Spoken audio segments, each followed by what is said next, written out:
I will call to order this Wednesday, February 21, 2024 meeting of the Appropriations Committee noon. Clerk, will please call the roll. Senator Anderson. Here. Senator Guru. Here. Senator Nethercott. Senator Salzar. Chairman Kinsky. Here. Folks, we have for those that you haven't been here previously, this is the last day for bills to be, if they're not out of committee, onto the floor, they die. And so we're trying to move these things along. It's really a compressed time frame because we've started the budget so much earlier. So typically what we've done so far is a consent list. And so I would propose to the committee, well, let me start out. Linda, are there any additions? I have 1, 2, 3, 4, 5, 6 bills. Were there? That's it? Okay. The first one, Senate File 107, is not going to go on consent. We need to do a little bit of that with a little bit of work with Senator Landon. I would propose as a consent list, Senate File 119, property tax exemption, specified real property 2. Wait, 119? Yes, Senate File 119. Okay. Senate File 121, property tax homeowners exemption. Senate File 126, property tax exemption, inflation cap 2. Senate File 131, regulatory reduction task force 2. Senate File 86, school safety and security funding. I would ask for a motion and a second to approve that as a consent list. Second. It's been moved and seconded. Is there any discussion on the consent list? Seeing none, clerk will call the roll. Senator Anderson. Aye. Senator Guru. Aye. Senator Nethercott. Senator Salzar. And Chairman Kinsky. Aye. Okay, those will all go back out to the floor. So with that, I'm going to call upon Senator Landon for Senate File 107, e-cigarette and vapor material directory. Chairman, you have been burning the midnight oil or the candle at both ends or some sort of metaphor. I'm not sure what it is, but thank you for that in judiciary.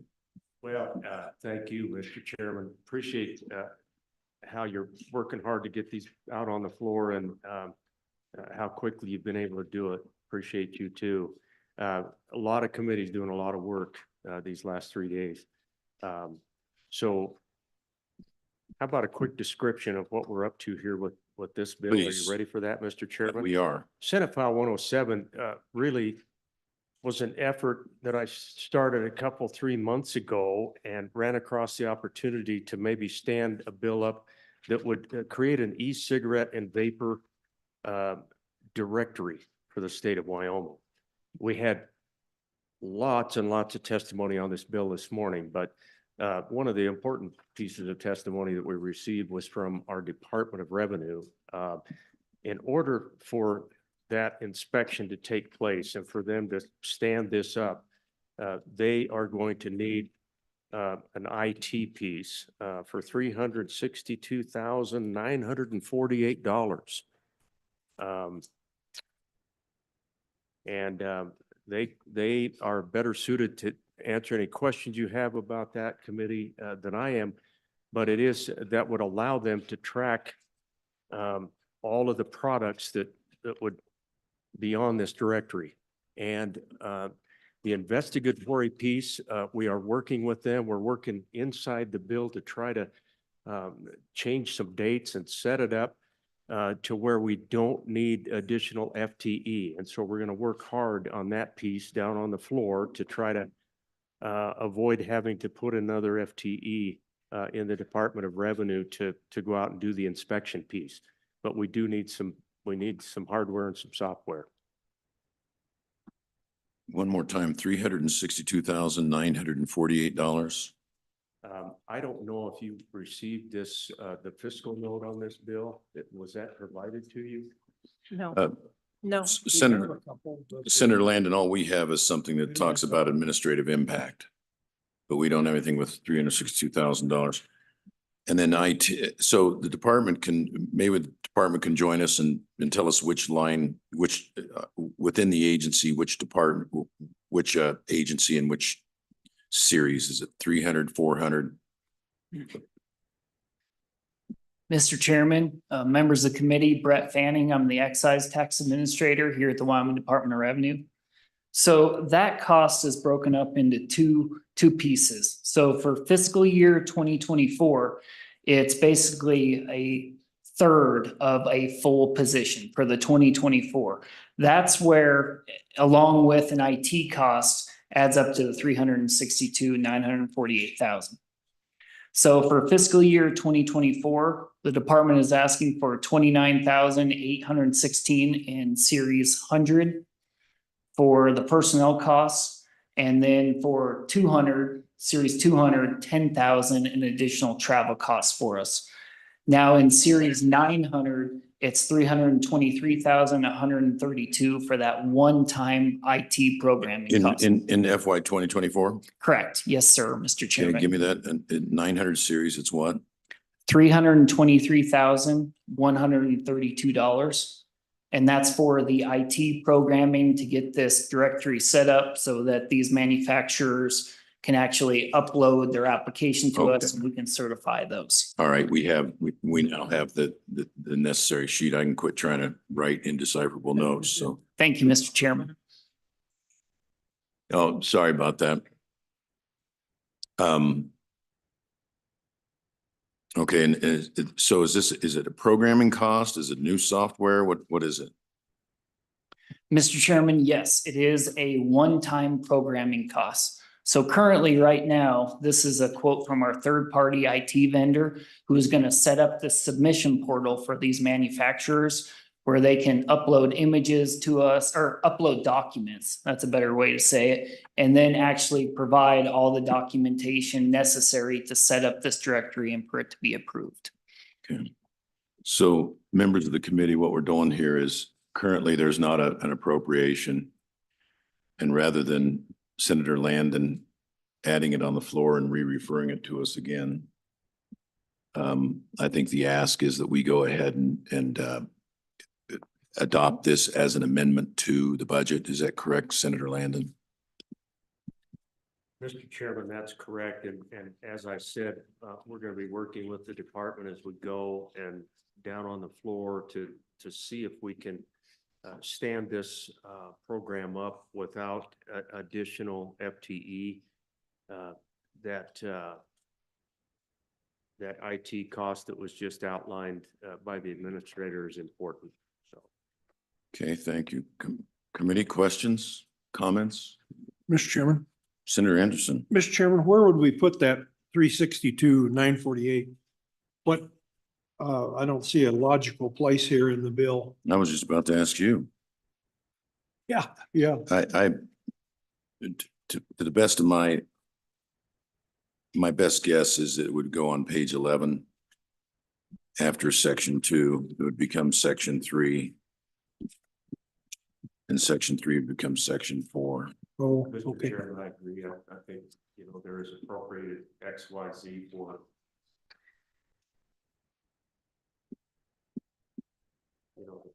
again, the piece that we're looking for is just the IT costs, and I'm trying to come up with Mr. Chairman.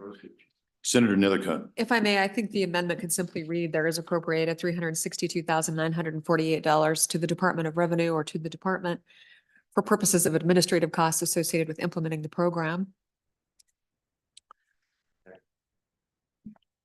And so you want to exclude, thank you, Senator Nethercutt. You want to exclude the FTE for now from the amendment? You just want to, I think we just got to get some dollars in there and then you don't have to be re-referred. Mr. Chairman, that's probably a good safe bet, and it's more transparent down below that. I would appreciate that. I think we might as well do that and have a good conversation in committee of the whole, and I'll continue to work it to see if we can drop that out of it. Okay, thank you. And I think, Mr. Chairman, if I may, I'm not sure how I feel about the bill, but I would hate to leave the department strapped with the burden of the bill. And so recognizing that that's what would happen if the bill did pass, and there's no ability for us to do anything differently about the bill at this point, I do support the appropriation so that the department isn't left holding the bag in the event the bill passes and they don't have the resources to effectuate its purpose. Thank you. And I don't know whether I support the bill or the appropriation, but I support not having to go down to the floor, amend it, and then bring it back up here again, which is, so this is really, this is efficiency on our part in that regard. Further discussion with Senator Landon or the department? But so, Mr. Chairman, I think my amendment was not clear about either, just for a point, which is a one-time or ongoing, which would need to be clarified. One time from the department. Mr. Chairman, Senator Nethercott, the appropriation for the IT costs, the $323,132 is a one-time programming cost. Then as the great senator mentioned, there is discussion on if this is something the department can do based on updated language that's going to be proposed at a later time. The conversation here is on the inspection piece of this bill and what department resources would be necessary to implement this legislation. And Mr. Chairman, Senator Nethercott, there's already, of course, all those inspections going on. We have about 10 inspectors that travel throughout the state on the cigarette front, for example. We're thinking that maybe there's an opportunity for us to take advantage of the system we already have to do the inspections on these items. Okay. So, Mr. Chairman, then we wouldn't need the 100 and 200 appropriation, I the think 29,000 and the 10,000? correct. I think we're going just for the IT piece, which is the Mr. Chairman, that's the total cost, which includes that personnel support services, is that 362 figure. Mr. Okay. Chairman, Senator, that's correct. okay. All right. So we understand what we're going to do when the bill comes back to us. So anything further from the committee for these two fellows, or before I open it up for public comment? Anything further? Public comment? Public comment? Closing public comment. It's to the committee. Oh, okay. Pop right up. And there is somebody that is on Zoom as well. Okay.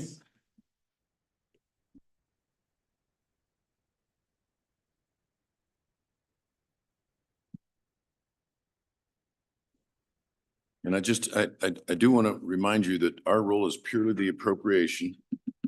The bill has been thoroughly vetted on the merits of it in another committee. We are just the appropriation. So if we're not here to plow the ground on the bill itself, just the appropriation. Sure. Turn on your mics and pull them close. Welcome. Thank you very much, Mr. Chairman and committee. Good afternoon. I know you've had a long day and sounds like a long week. So I'm Mary Zarmak. I'm the Senior Vice President of Government Affairs for Smoker Friendly and Gasomat. We're a family-owned business from your neighboring state of Colorado. Don't hold that against me. But we have done business in here in Wyoming since 1984. We have 10 stores and 40 plus employees. I'm in opposition of Senate File 107 because I feel like two major manufacturers have collaborated in anti-competitive fashion. We talked a lot this morning and heard a lot, but Altria and Reynolds, I think it needs to be on the record in the Appropriations Committee that they've gone behind closed doors to protect their revenues with disregard to Wyoming retailers. Cigarette sales have declined for years, and now they're attacking small businesses that sell their products that adult consumers prefer. I'm going to go past a lot of the things I talked about this morning on the merits of the bill or the not merits of the bill in this case. But I think I'd really like for you to understand if this bill passes, there's three pieces that I think are important. What will become of the adult consumers? Well, there'll be black market products, and all of a sudden we won't have adult consumers. Youth vaping has gone down at a rate of 60% since 2019. And if this type of legislation passes, black market will prevail as well as online sales. If I which you could, cannot- I'm sorry to interrupt you, but just as to the appropriation of $362,948, if you could testify on that, it'd be Okay. appreciated. Well, we also heard this morning that that there was gonna be another employee that would cost 90,000. It calls out in the bill for 2 visits a year on this particular product to stores such as mine. But when they were talking about utilizing those people, in the state of Wyoming, we only get age and product verification from the state of Wyoming once a year, maybe, sometimes once every other year from the state. So 2 visits a year versus the 1 or 1 every other year is quite a difference. So I don't know how they're accounting for that, but it's going to take more feet on the street to you take care of how this bill is written and to do the visits and the enforcement that are called out in the bill. Okay. Not that I have a problem with that, but it is going to cost money.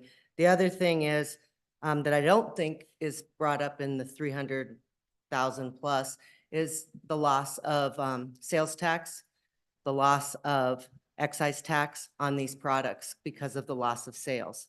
And with that, I would just say, I would like to ask you to vote no on this bill because it's a big burden on the state of Wyoming when the FDA already pays them to do these checks.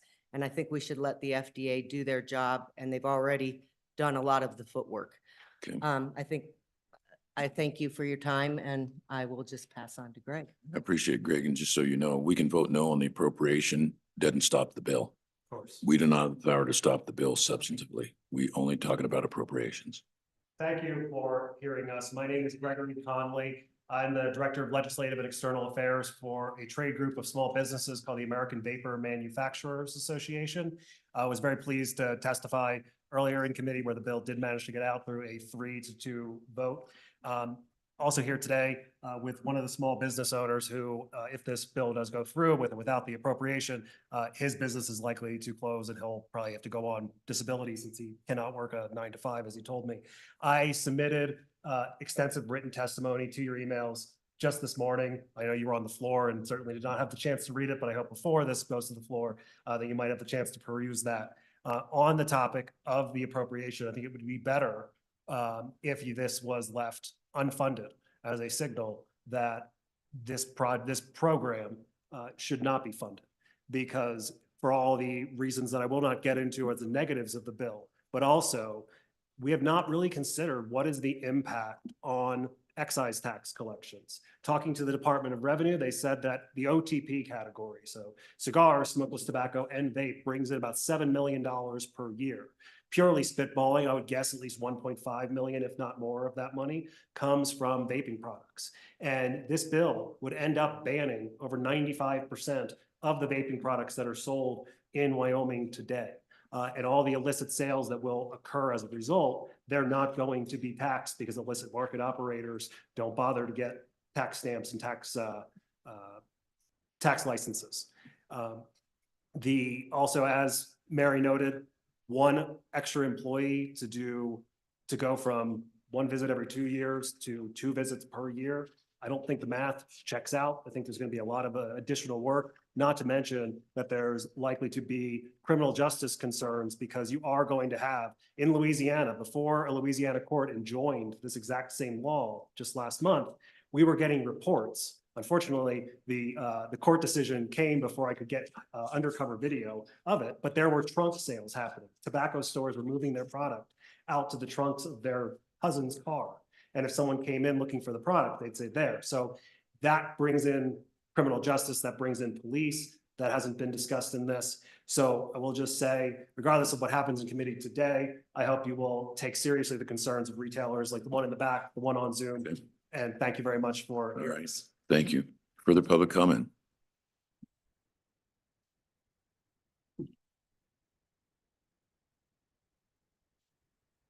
Yeah, please.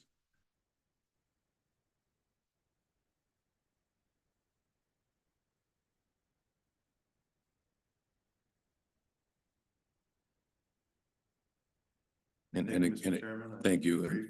And you state your name and the business you're representing? My name is Michael Stevens. I own a man vape shop in Casper, Wyoming. Okay, I welcome. just wanted to speak little bit about the appropriations. There is already a federal registry of these products available, and the FDA has come to inspect my business 3 times in the last 2 years. So there's already a federal inspector that comes around to check on the products that I'm selling to make sure that they are on that PMTA registry already. So I don't see why it would be necessary to create a state registry and state, unless we can prove that the federal government is being derelict of their duties. Why would we need to spend the money as well? Okay. Thank you. Thank you very much. Thanks for coming here, and we appreciate hearing from you. Further public comment? Okay, I'm going to close public comment. It's to the committee. Oh, Senator Landon, here he is. I'm not going to close your comment. Sure, thank you. Just a couple of points to make. Page 7 in the bill, and we'll talk about this down on the floor. Biannual visits, that's once every 2 years. In working with the Department of Revenue, I'll share all of the details of what we think we can do with this. This is a big policy consideration, and we'll have a good visit down on the floor, Mr. Chairman. Appreciate you getting it in today. So, okay. I close public comment. It's to the committee. Move the bill. It's been moved and seconded. Discussion or amendments? Mr. Chairman, the amendment as Senator discussed. Nethercutt. Yeah, Mr. Chairman, the amendment as discussed, I think on page 11, It's supposed to be a month. I'm sorry, on page 11, line 15 probably is where it would go, but we'll let LSO make that determination. There is appropriated $362,948 to the department for the purposes of implementing this this act. whatever it Second. is. Discussion on the amendment? Mr. Chairman, do we need to say 323 one time and? Oh, we don't need to. Mr. Chairman. Mr. Senator Guerrero. Thank you, Mr. Chairman. I think if the way I just heard the amendment, 362,948 would be if it made it all the way through this process, would just be in their budget.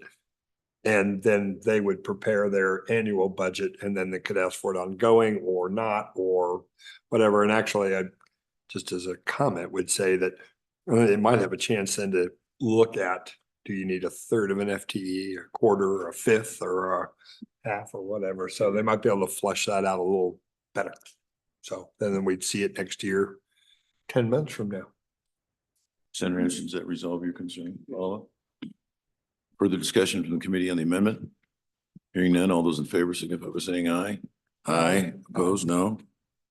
Motion carries. Back on the bill. Further discussion on the bill? Hearing none, clerk will call the roll. Senator Anderson. Aye. Senator Guru. Aye. Senator Nethercutt. Senator Salzar. Chairman Kinsky. For purposes of moving it out to the floor, I will vote aye. Chairman Kinsky, Senate File 107 is due pass amended with 4 ayes and 1 no. Is that right? No further business. That concludes our agenda, and the meeting is adjourned.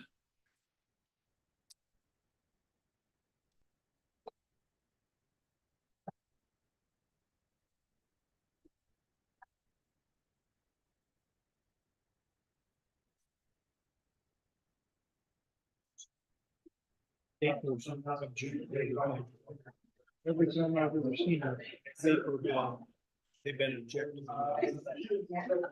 Well, we ought to have at least as much oversight as we do on cigarettes. This is saying biannual, so it's every 2 years. I didn't realize the FDA right that much inspections going 3 times in 2 years. I had the FDA come to my home care company once. Oh, really? He said, "You transfill?" So there's an e-cent. And you fill them from this bank of 8 cents. They passed a new law at the federal level. You had to have a lab and all this different shit. I didn't, but they had a 1-year grace period. So I'm back there filling cylinders. Gal comes back and says, "This guy from the FDA here to see you. Here's his card." So I go out front and he says, "Do you transfill e-cylinders here?" And I said, "We stopped."